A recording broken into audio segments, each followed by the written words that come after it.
QBTS Stock Monday. Is it a buy or not? Watch this 1 minute video till the end, find out. So D-Wave Quantum is sitting at $9.14, almost 5% down.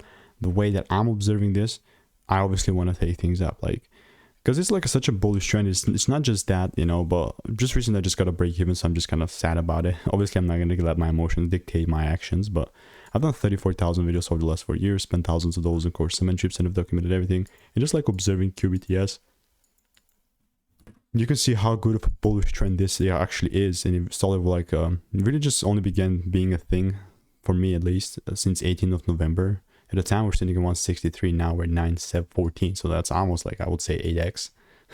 It's crazy. But in order for me to continue to move forward here, I would love to see the price pull down, and if it gives me a double break, then and only then I'll pick things up. I mean, it's really just that crucial, because like I got my break even met like right here recently, so I have a rule to now overtrade, so this is the second time, and then no more than 2. So if you want to make more money trading in a simple yet lean way, click the first link in the description. It's a free newsletter.